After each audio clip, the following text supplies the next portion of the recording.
দর্শক আপনারা দেখতে পাচ্ছেন যে এখানে পর্যাপ্ত পরিমাণ আলু পেঁয়াজ রসুন আর এখানে কিন্তু আছে পেঁয়াজ আছে এখানে রসুন আছে। কাকা কেমন আছেন? আলহামদুলিল্লাহ। বর্তমানে রসুন কত টাকা বিক্রি করতেছে? রসুন এটা বিদেশি চাইনা রসুন, এটা বেচলাম 205 টাকা, আর এটা বেচলাম 210 টাকা। না, দুটাই বিদেশি, চাইনা চাইনা।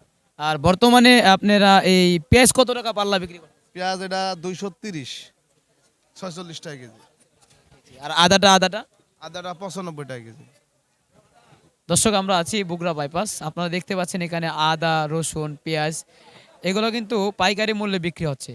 আর পাইকারি মূল্যে কিন্তু আগের চাইতে তুলনামূলক অনেকটাই কমিয়ে গেছে, তাই না কাকা? হ্যাঁ, কম। পেঁয়াজটা আবহাওয়ার কারণে একটু বেশি, কিন্তু আরো কম ছিল।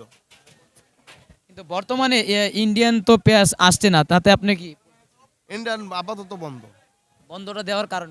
এটা কেমন করে কই, এ দেশের পেঁয়াজের আমদানির জন্য, দেশি কৃষক বাঁচানোর জন্য। বর্তমানে মনে হয় দেশি পেঁয়াজটা আমাদের আমদানি বেশি হয়। দেশের বাজারে বা এর জন্য হচ্ছে কৃষক বাঁচানোর জন্য এটা বন্ধ করছে। দর্শক আপনারা দেখতে পাচ্ছেন এখানে কিন্তু আসসালামু আলাইকুম ভাই। ওয়ালাইকুম আসসালাম।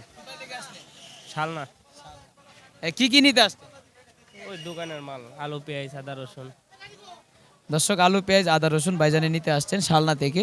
আর এখানে কিন্তু দেখতে পাচ্ছেন অনেক সুন্দর রসুনগুলা।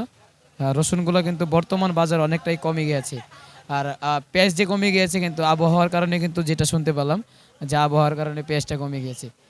এই পাশে দেখতে পাচ্ছেন অনেকেই কিন্তু গাড়ি ভরেছে নেওয়ার জন্য এবং কি অনেকে নিতেছেন।